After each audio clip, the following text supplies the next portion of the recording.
Hello, welcome to another Tweedy Outdoors video. I decided on a whim to come down to the place I believe is pronounced as Winchelsea, which I want to just call Winchelsea.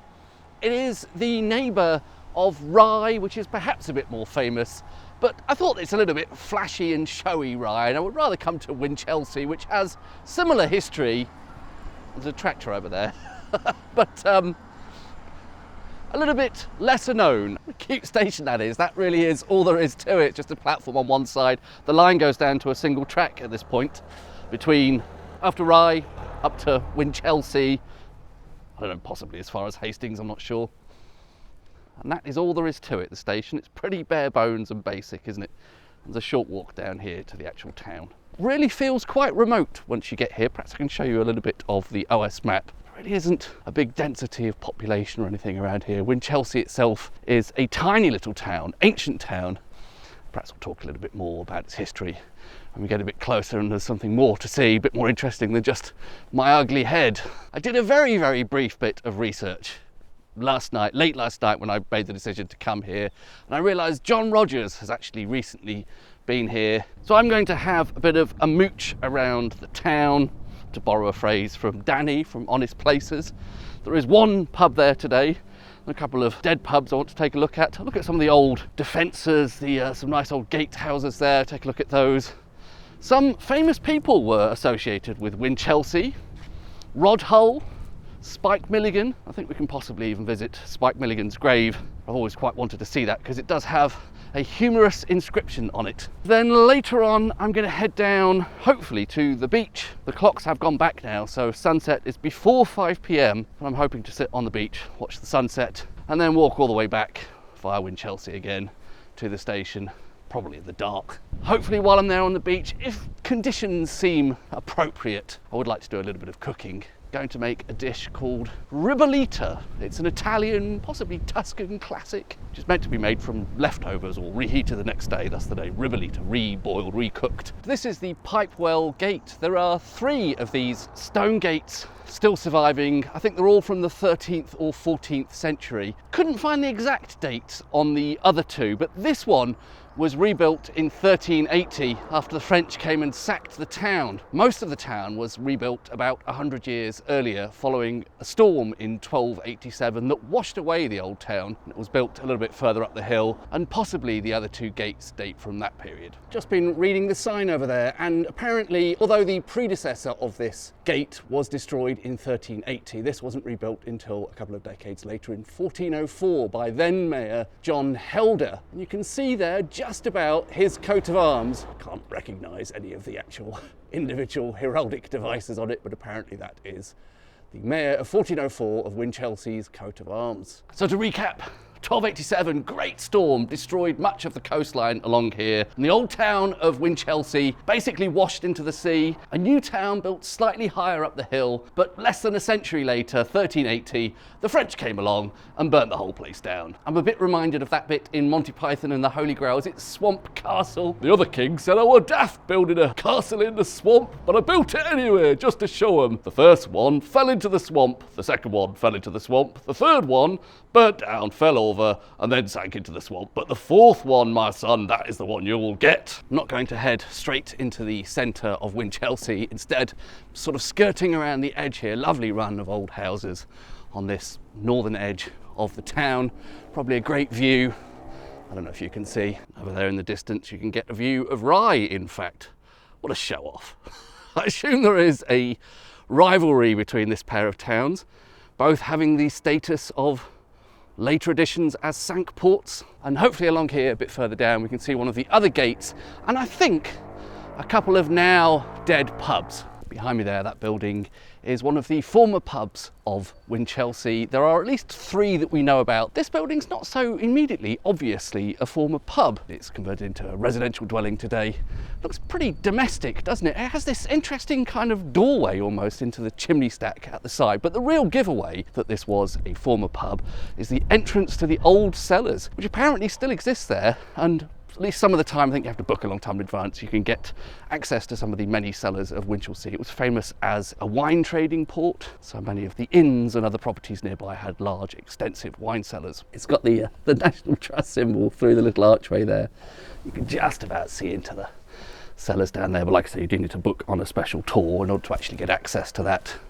I think the Salutation Inn here must have closed at the latest sometime in the 19th century. I did manage to find an Ordnance Survey map for Winchelsea for the 1890s, and although the other two now closed pubs were marked on there and still trading at that time, this one was not marked in any form, so presumably had closed either earlier that century or the previous century even. So this over here is the Strand Gate, another one of the three 13th, 14th century gateways into Winchelsea. The Historic England listing from this was a bit incomplete because I think it had been upgraded from some earlier version of the listing system, so it didn't have the exact date. Possibly this could actually date to the original rebuilding of Winchelsea in the 1280s after that great storm, so maybe this is one that the French didn't sack in their invasion of 1380. Quite an impressive vantage point from here as well. You get a really good view from this gatehouse over the surrounding marshland. The plaque there says that this particular gatehouse was rebuilt just after the rebuilding of all of Winchelsea. This was about 1300. You can actually get in, see the inside of the, presumably this was the old lookout tower, watchtower part. It is right next to the road here, so got to watch out for the cars a bit. Some lovely old, can we call that tracery, a bit of moulding on the wall over there. Could that be as old as 1300? Wow. Being a bit lazy here to save myself walking down to the bottom of the hill and walking back up again, but that is the former Bridge Inn. Still a pub as recently as 2011. Alas, now very much closed, converted to residential dwellings. This little street here is called Strand Hill. Up the top there was the Strand Gate, and down the bottom is a Strand House. I think possibly the road right down at the bottom that runs along the River Brede there might originally have been called the Strand. It's a name that crops up in lots of places, isn't it? You'll be familiar perhaps with the one in London, and it actually means shore or riverbank. The one in London was originally running along the side of the Thames with the improvements and the embankment and all of that kind of stuff in London. They've separated it a bit from the river. And possibly similarly here, at least the hill, you don't really get that sense of being immediately by the side of the river, but I think it refers to the street down the bottom. One last dead pub then. This was the Castle Inn, still going until 1990. I'd also showed up on that Ordnance Survey map of 100 years earlier in the 1890s. All that talk of now vanished pubs has made me a bit thirsty, and I'm keen to get to the one that does hopefully still exist today, the New Inn. Before we do that, I feel like we ought to come into the churchyard here. This is St Thomas the Martyr. Keen to go and see the final resting place of comedy legend Spike Milligan. I think it's that one over there with the Celtic cross, and you can see a bit of a path has been beaten to it. Obviously a place of sort of pilgrimage of sorts, I suppose. There it is. Spike Milligan lived in Winchelsea for the last few years of his life. He passed away in 2002, and apparently during his time here became friends with Rod Hull. What a slightly surreal scene to imagine. Rod Hull also lived here and sadly also died here in Winchelsea. He had a bungalow and infamously was repairing the aerial on the roof during a storm, was it even? And fell off. I've always wanted to see this gravestone of Spike Milligan since I heard that it has the inscription on it, "I told you I was ill." One detail I hadn't realised until I actually came here is that it's not written in English, that famous epitaph that of his own choosing, as I understand it, a final joke left behind to people who come to pay their respects. It's in Irish Gaelic, and I'm going to butcher this horribly, sorry, but it's Dúirt mi liat go mi broita, which apparently means I told you I was ill. I think the story goes that the local Church of England priest wasn't happy about such a flippant inscription being put on a gravestone, so to circumvent that, Spike Milligan or his family chose to write it in Gaelic instead. As mentioned earlier, that talk of those now demised pubs, is that the right word, demised? Very much keen for a pint. There is the New Inn across the churchyard calling. The last surviving pub in Winchelsea, the New Inn. I think it dates to the late 18th century, this building. I stopped for lunch as well in the end, had a pint of Harvey's Sussex Best, always a very welcome sight. Of course we are in Sussex here, so shouldn't be surprised, that was great. And I had a burger, a halloumi burger at the New Inn, which was great. I didn't do any filming inside because the garden was closed for maintenance or something, and it just felt a little bit self-conscious sitting there sort of talking to my camera in what is quite a nice locals pub. I think mixture of old and new in there. Some bits do feel quite modern, some little bits of the interior did feel a little bit older. According to camera, the pub dates to 1788. I think that is both the current building and quite possibly the first establishment date of the pub. I did a quick cursory search of the newspapers while I was sat there, and the earliest I could find is 1797, so I don't know if a pub with this name in Winchelsea goes back any further than 1788. There probably is more to see in the town of Winchelsea itself. I just focused on the bits that I thought would be interesting: the former pubs, the current pub, Spike Milligan, Rodhole. We're going to see one more gatehouse, but I am roughly heading out of the town now.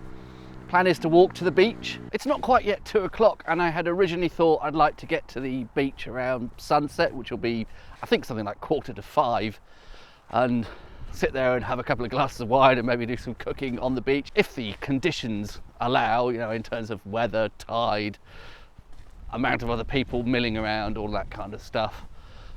But that is a good 3 hours off, and it's only really going to take half an hour, 40 minutes, I think, to walk down to the coast from here. So not quite sure what I'm going to do with myself. I may not have planned the timing of this particularly well, but I'm just going to wander in this direction out of town, go and look at the third gatehouse and see where it takes me. In terms of modern Winchelsea, it definitely feels like we're out of the town now. There are no more houses, but the ancient town, or at least the plans for the ancient town, must have continued much further on than this, because there's still a good, I think it's almost half a mile out, there is the old third gatehouse. For those who may be aware of my other interest, English sparkling wine, this is a bit of a hub around here. Charles Palmer are close by, and on the train I passed Appledore, which is near to where Gusbourne, another famous producer, are based. So this sort of bit of the Kent-Sussex border.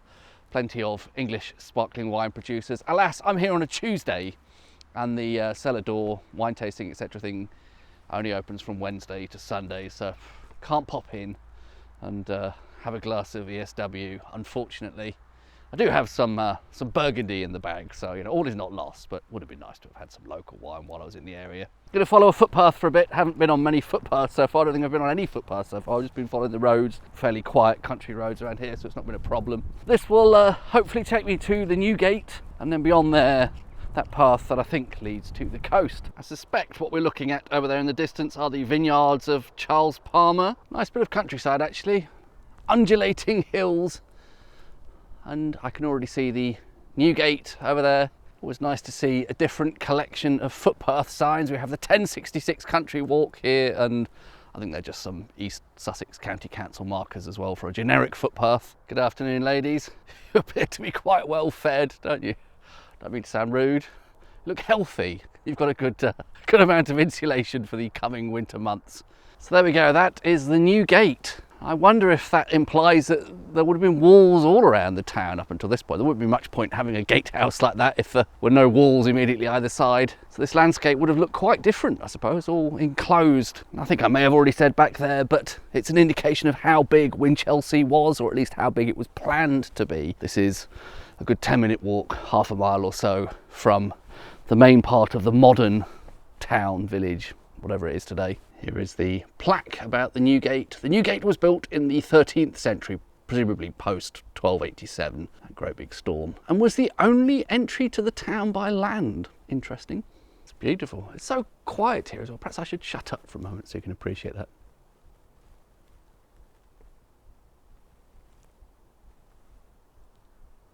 I think there's some real charm to Winchelsea that hardly anyone seems to come here. It is admittedly a Tuesday in late October. Perhaps in the height of summer this would be a bit of a busier spot, but I don't know, this is out of town as well, so you wouldn't expect it to be quite as busy, but lovely. There's an ordnance survey benchmark there. People seem to love spotting those, don't they? What was that footpath sign back there leading off the road? This is the path that I hope will take me to the beach, some sort of beach, the coast. You wouldn't really know from here. I suppose there is some sort of sea defence as we get over there, so you can't really see the sea at the horizon. Probably right here may even be below sea level. A lot of this is, of course, reclaimed land like the Netherlands. Looking at the mud there, I'm not entirely sure the sea has completely let go of this bit of land. A little bit damp underfoot. I always find these landscapes quite strange. Levels, these drained marshes, sea marshes in this case. Feels a bit artificial. I suppose it is artificial. Of course, in order to make this traversable by a footpath, you have to cross all these little rivulets. I think some of these are even referred to as sewers. There is the Dimmesdale sewer. That's also another Monty Python reference there. Dimmesdale! Spiny Norman, was it? The Piranha Brothers sketch. That reminds me of what I wanted to say back at Spike Milligan's grave, that I grew up with Monty Python. You know, my formative teenage years of growing to love comedy were all very much Monty Python. And I remember in a documentary, the Monty Python crew were all saying that they'd in turn grown up watching the Goon Show, and they attribute Spike Milligan particularly as doing Python before Python. The whole idea, the whole style of humour, that madcap, zany, we sometimes use the word surreal humour, don't we? I think we're probably misusing it, but that kind of absurdist humour, a lot of that comes from Spike Milligan, doesn't it? And of course Monty Python was a whole umbrella of comedy styles. They did satire, they did intellectual humour, but they also did stuff that was just plain absurdist nonsense. That's some of the bits I like the best. Don't entirely know how I feel about this landscape. It is very flat, isn't it?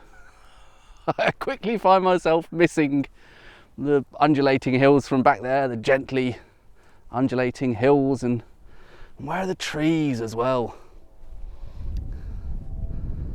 Got to go a long way, well, just back where I came from, but strange to be in a green space, so flat, so few trees.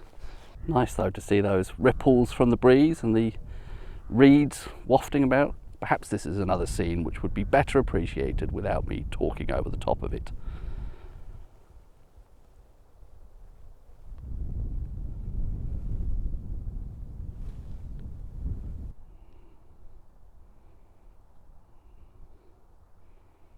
Herein lies the flaw in my not very well thought out plan.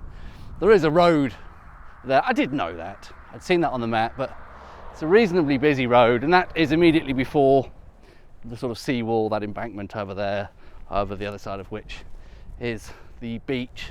Very long beach. It's hardly going to be crowded in late October in England, but as you might be able to see over there, there are lay-bys here and people can park just about wherever they want. Constant source of frustration when I'm out on these trips. I put in some considerable amount of effort to get to a spot that I think might be at least a bit remote, and then of course there's a road there and people could just shut up in their cars with practically no effort, and I won't have a bit of peace and quiet after all. Well, let's go and have a look at the beach since I'm here, but I am starting to rethink the idea of doing any cooking currently. There we go then, here's the beach. I don't know if I quite expected that, but it is just as high as the kind of embankment here. I don't know if you can get a sense for that. If I go back and look at a bit of the road, walk up the embankment, and I sort of expected to walk back down the other side to get to the beach, but no, this sort of pebble straight away. And there's the sea. Well, whatever else happens, it's always nice to see the sea.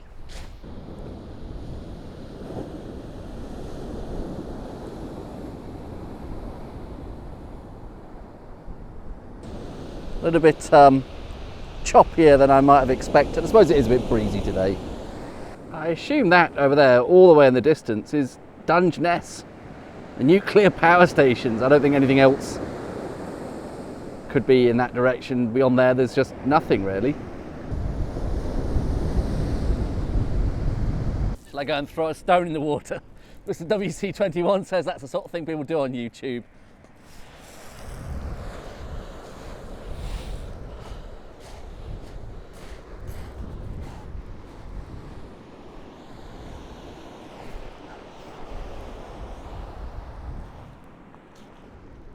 there any skimming stones by any chance? Not really the right sort of water. I mean, that's a good skimming stone, but the water's too choppy all over the place.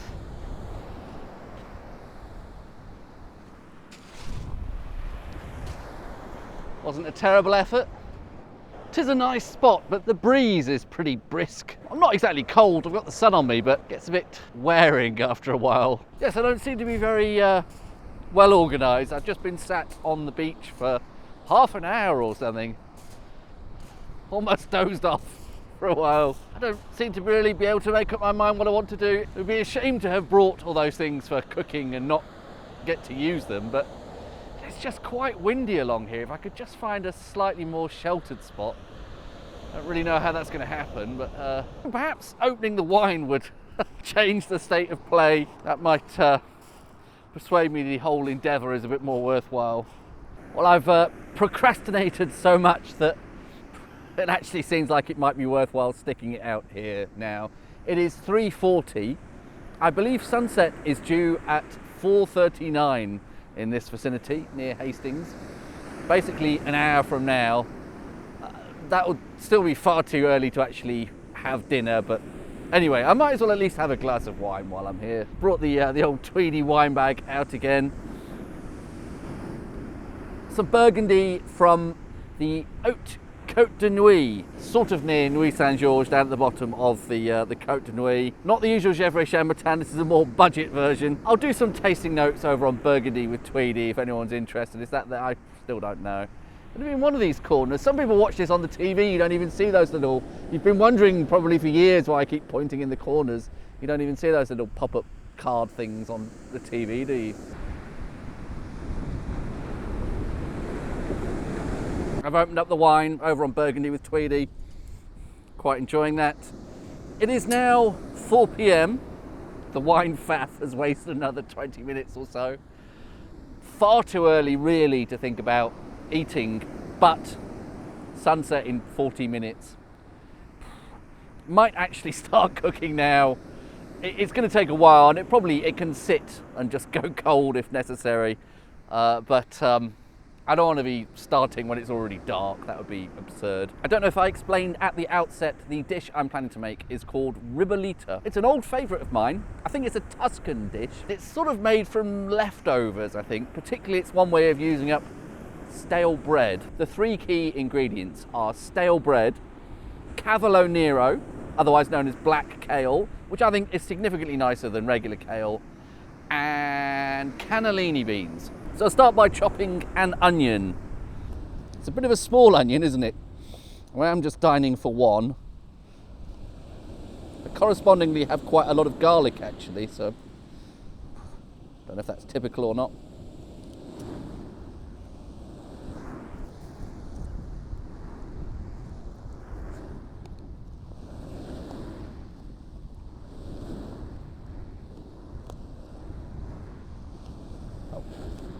It's a little bit challenging in these conditions, a bit windy.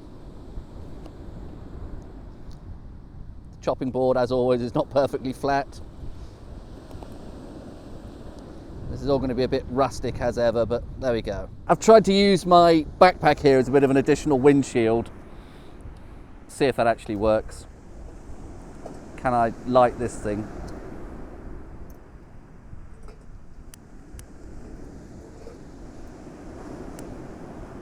Well, that was a good trial, but I don't think I need it quite yet, because perhaps I should get all my ingredients in there and then turn it on when everything's chopped. So I'm going to put some olive oil in there. I hope that's olive oil. It was hanging around on my kitchen counter, probably from a previous camping trip. Smelled like olive oil. Big bulb of garlic. Clove, I should say, sorry, not bulb.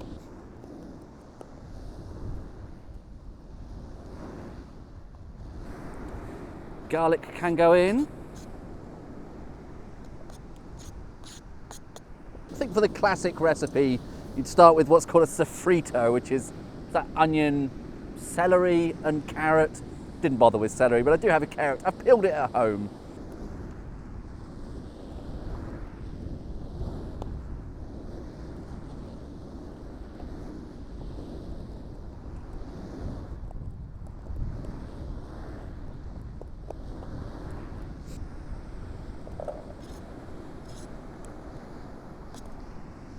Don't know if it's particularly traditional, but I've got half a courgette, found it in the fridge, might as well use it.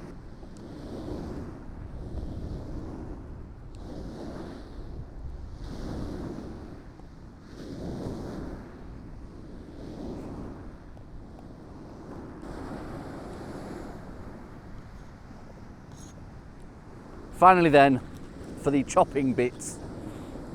This is the Cavolo Nero. This is my favourite brassica. I don't actually particularly like regular kale, to be honest.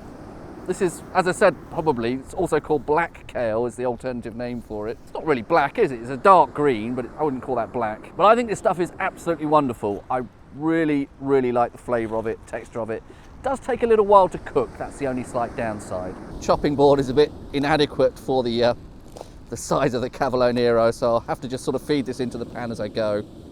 I did wash this at home, I should add.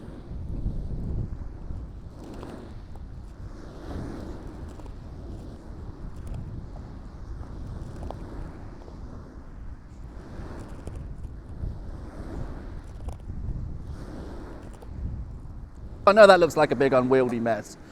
At home I would be sort of gradually feeding things in. I would let the onions and garlic cook for a bit longer than everything else.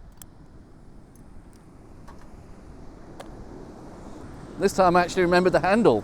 While I've been doing that, the sun is starting to think about setting, look. Hopefully you can see a silhouette of a seagull and some sunset bits in the background. Always difficult to get the flame right on this. If I turn it down, given that it's spluttering around in the wind a bit, it feels like it's doing absolutely nothing. But then if I turn it up at all, it just immediately goes to start burning things on the bottom. Really quite hard to get that right. That is the state of the sky over there.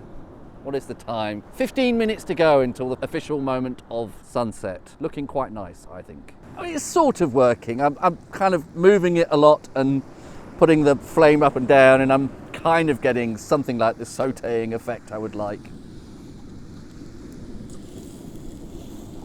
It's not completely black on the bottom, and those onions are at least sort of blonding and occasionally browning, blackening. I think I'm going to put some water in now then, because that'll just make the whole thing a lot easier. I won't have to micromanage it so much. And that will get all these vegetables and everything cooking. I can put the lid on. Should probably take all my stuff off it though, shouldn't I? There's an update on the sunset. Can you hear me at all over the, the wind noise? I think that looks alright. Should we try zooming in a bit? Good old 5x optical zoom. I think that looks alright as well. Nice lines in the sky. Are they jet trails or something? Thought I should stand up and appreciate the sunset a bit. 10 minutes to go till the official moment now. It's only 4:30. It really does take a bit of getting used to this time of year. Been taking all that daylight for granted until now, until the clocks go back. I'm not even remotely hungry. It's far too early to eat, but perhaps cooking this now and letting it sit for a bit might be a good idea. I don't know. Shall we investigate how that's doing?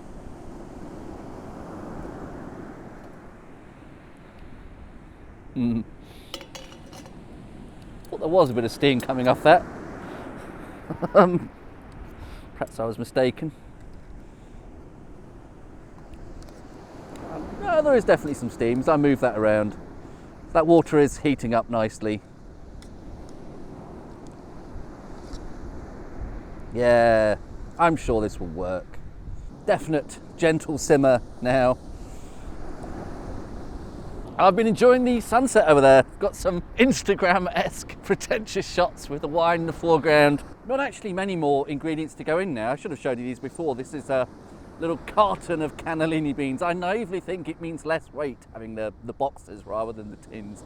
I doubt it really makes much difference in practice. The weight is the water inside, isn't it? And I think at home I would sometimes use a tin of tomatoes as well, but that just seemed a bit excessive for soup for one. So instead I've got a jar of tomato puree and basically just going to use water and that for the tomato component. And then finally there'll be some stale bread. but I think that goes in at the end. I might put these in nowish, I think, because I worry I'll get to the point where I run out of fuel and they won't have been cooked yet. Not that they need much cooking, but yeah, they won't have been warmed through at least.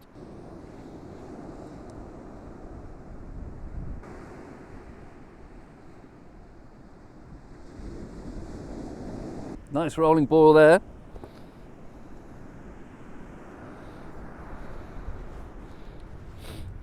Smell as though something's burning. I can't really see why that would be.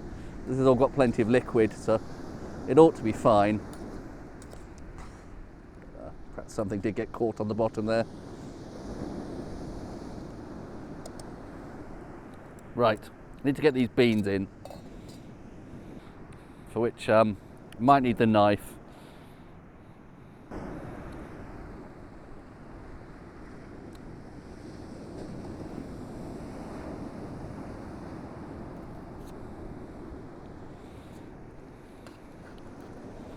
I'm going to drain off at least a little bit of that liquid because it's pretty gloopy. I don't have a sieve or anything to drain off the rest, so at least some of that liquid's going in. It'll be fine.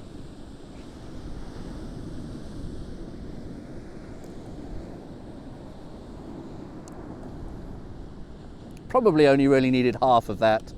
It's a lot of cannellini beans for the for one person for a start, and a lot of cannellini beans for the amount of other ingredients, but I like cannellini beans, what can I say? They do have at least a bit of protein in. So I suppose final ingredient is this bit of tomato puree. As always, I remember I can't get this end of the spork in there. I have to use the other end. Not brilliant from a hygiene point of view, but oh well. Beggars can't be choosers. Oh well. I don't know how else to wash that really. This end has been on the floor, I should point out. Oh well, it's getting boiled, it'll be fine. Just gonna put a bit of water in there so I can get that last bit of puree out. Might as well make use of it.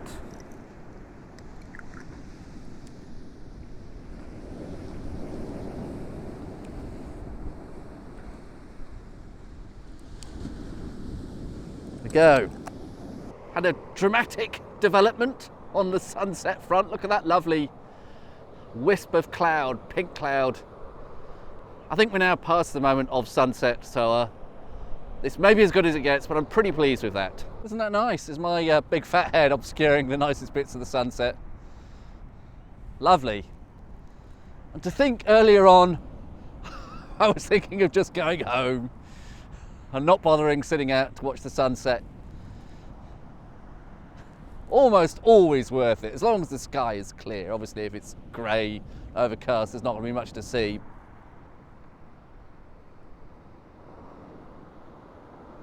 Isn't that lovely? Look at all that pink and orange. Delightful. Really, really nice. That, I don't know if you can see the seagull over there. I have to get my phone out and zoom in on it. It's just sat there the whole time I've been sitting here. And I don't know if it's somehow detected that I have food. It thinks it's going to swoop in and have some rustic Italian soup. Obviously a very pretentious middle-class seagull. Wow, look at that sky. I hope this is this doing it justice? I hope it's giving you at least a bit of a sense for it. Flock of birds flying off somewhere for the evening. Wow, this is magical. Really pleased with this spot.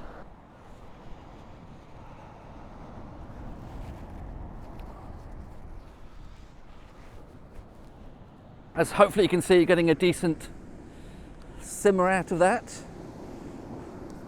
It's not exactly a fierce boil, considering the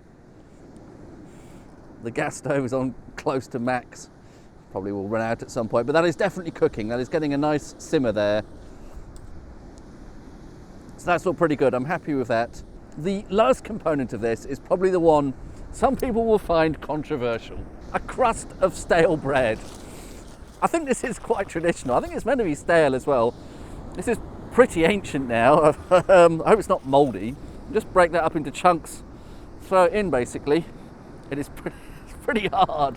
My fingers are getting cold, so Not the easiest of things to do, but here we go. Call them croutons, if you will, but they sort of go a bit soggy and they soak up the soup. And I promise you somehow it works. I know it sounds a bit weird. This is how Ribollita is made. Well, this is sort of how Ribollita is made. As I may have mentioned earlier, you're actually supposed to let it go cold and then reheat it the next day, but that's obviously not happening. I'm not carrying this back home. Just want to demonstrate, look, there's some big chunks of bread in there. Is the gas still going? Just about. And that previously useless to the world, hard as a brick, stale crust of bread, can now go to providing a bit of sustenance, a bit of bulk, a bit of carbohydrate, and also seasoning. Bread's pretty salty, isn't it? So I will add, I've got some Tabasco for the final touch. I don't think that's traditional, but I realised I didn't have much in the way of salt in here, so. Right, I will give that a little bit longer to cook for those chunks of stale bread to soften up, but I think that is getting pretty close to being ready.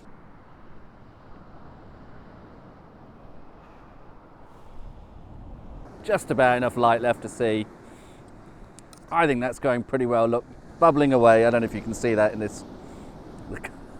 GoPro's struggling now a bit. But that is pretty much nearly ready, I think. Don't think that really needs a lot more cooking. Shall I try a little bit, see how the Cavolo Nero is the key thing.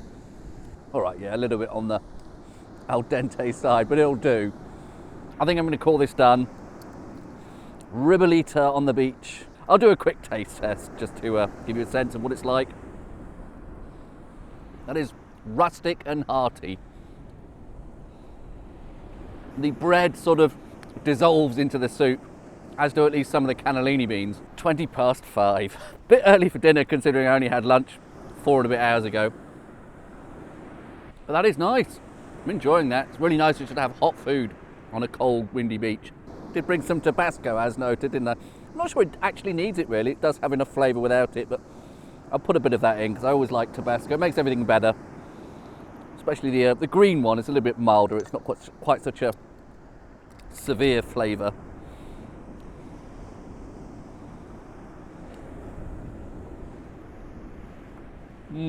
The first time I ever had Ribollita was in a restaurant in Pisa, not far from the Leaning Tower. And in that restaurant, I think they did put a bit of chilli in the Ribollita. Was ever so slightly spicy. I don't know if that's traditional, but they did it, so I'm doing it. Wine and everything. Moon over there. Post-sunset, vague pink over there. Warm food on the beach. There were other people walking by earlier, but I haven't seen anyone for a little while now. Now it's got dark. Got the place to myself. The tide is going out. I did check. I'm not an idiot. So I'm not going to get washed away. And I think I'm above the high tide level anyway. Very nice.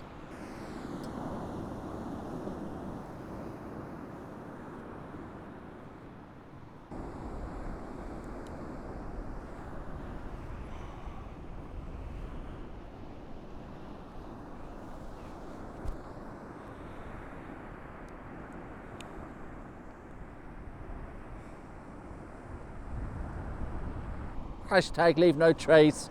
I very carefully checked the site. I haven't left any litter. I don't think this light works particularly well anymore. The light fitting for my camera, I'm sure I charged it pretty recently, but it's a bit faint, isn't it?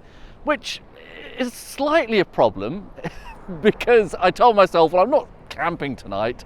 It would be ridiculous to bring a head torch as well as this light fitting thing for my camera. Some pragmatism may have to be employed to find a sensible route back. More importantly than all that tedious health and safety talk, this has been magical. It has admittedly been cold. We're not yet beyond the end of October, but I have been a bit chilly here, especially with the wind.